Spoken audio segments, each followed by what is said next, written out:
অধ্যাপক সৌগতরা আমাদের গর্বে এবং যে কোনো ব্যাপারে আজ পর্যন্ত কোনো নেগেটিভিটি কিছু পাইনি।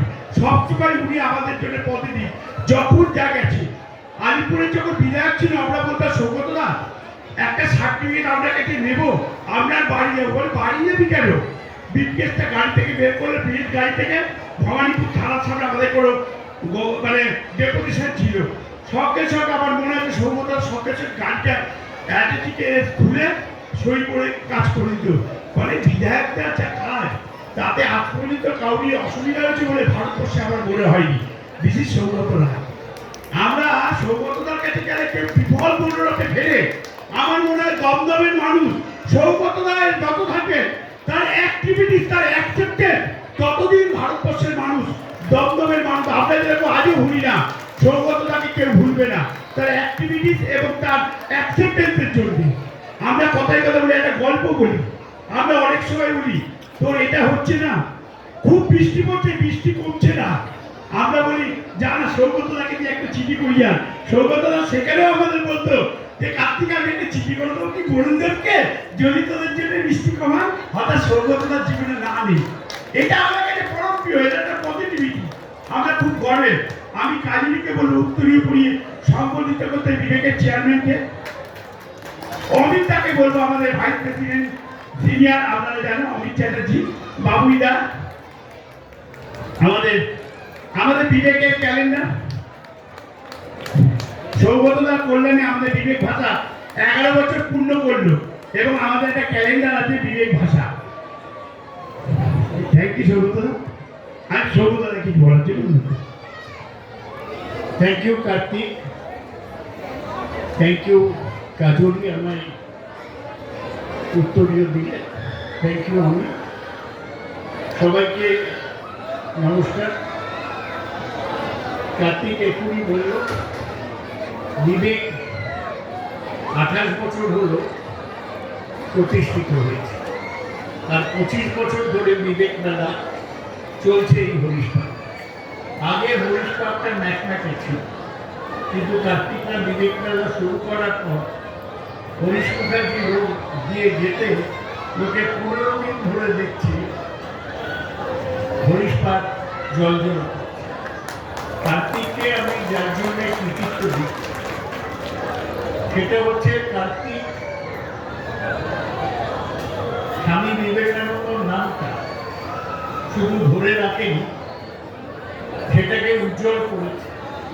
ও বিবেক ভাবনা বলে একটা পত্রিকা বার করে, বিবেক ভাবনার নামে ক্যালেন্ডার করেছে, বিবেক ভাষা নামে পত্রিকা বার করে, এবং স্বামী বিবেকানন্দর চিন্তা মানুষের মধ্যে সফলভাবে পৌঁছে দিয়েছে।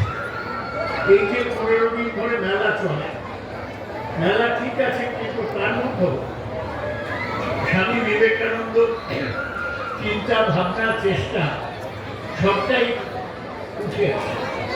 সবাই জানে যে এটা অন্য মেলার মতো মেলা নয়, স্বামী বিবেকানন্দর নাম মনে রেখে না।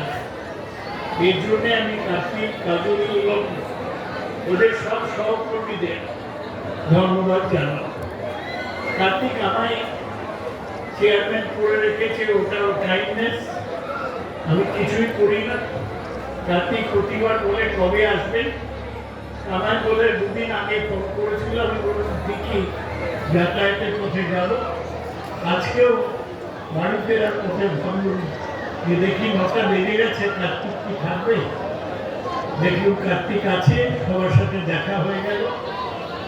মেলার ভিড় তো কিছু মাত্র কমছে না, বছর বছর মেলার ভিড় বাড়ছে, আরো বেশি মানুষ আসছে, আরো বেশি মানুষ আকৃষ্ট। আর কার্তিক যেটা করে প্রচার ছাড়াই, সেটা হচ্ছে লোককে স্বাস্থ্য সচেতন। কখনো ডেঙ্গু নিয়ে ক্যাম্প করলো, কখনো রক্তদান শিবির করলো, কখনো কোনো রোগের ব্যাপারে মানুষকে সচেতন করার জন্য উদ্যোগ নিল। এটা বিবেকের স্পেশালিটি, বিশেষত্ব। মানুষের স্বাস্থ্যের ব্যাপারে মানুষের পাশে দাঁড়ানো। কার্তিক নিজে ক্যান্সার রিসার্চে কাজ করে, ওর যে জ্ঞান এবং ওর যে ডাক্তারদের সাথে যোগাযোগ, সেটা ভবানীপুরের লোকরা তার পূর্ণাঙ্গ সুযোগ পায় কার্তিকের মাধ্যমে। আমি কার্তিককে অভিনন্দন জানাই এই অসাধারণ কাজের জন্য।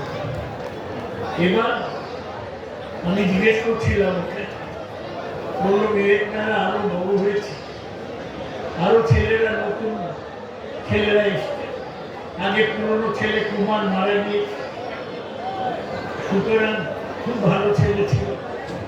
কিন্তু এই ভবানীপুর এলাকায় যারা ভালো ছিল সবাই কার্তিকের বিবেকের সাথে যুক্ত। তারা রাজনীতি কতটা করে আমি জানি না, তারা সমাজসেবা করে কার্তিক কাজকদের সাথে মিলে। আমি আশা করি বিবেক এইরকম করতে থাকবে। আমি যতদিন বাঁচছি আমি বিবেককে আশীর্বাদ করে যাব, শুভেচ্ছা জানিয়ে যাব যে স্বামী বিবেকানন্দর নামে একটা সংস্থা যে কাজ করে যাচ্ছে, বিবেক ভাষা পত্রিকা এক্ষুনি আমায় দিল, সেই কাজগুলো চলতে থাকে। আপনারা সবাই এসছেন বিবেক মেলার অনুষ্ঠান দেখছেন, যে কোনো মেলার। আপনাদের ধন্যবাদ জানাই। আপনারা কার্তিক কাজরির পাশে থাকুন, ওদের বিবেকের পাশে থাকুন। কলকাতায় অনেকে আমার কাছে আসে বলে আমরা বিবেকের ব্রাঞ্চ করি। আমি বলি সেটা কার্তিক অ্যালাউ করলে করবে, কিন্তু কার্তিক যে স্ট্যান্ডার্ডে করে সেই স্ট্যান্ডার্ডে না করলে বিবেকের ব্রাঞ্চ খুলে লাভ। সুতরাং আপনারা সবাই ভালো থাকবেন।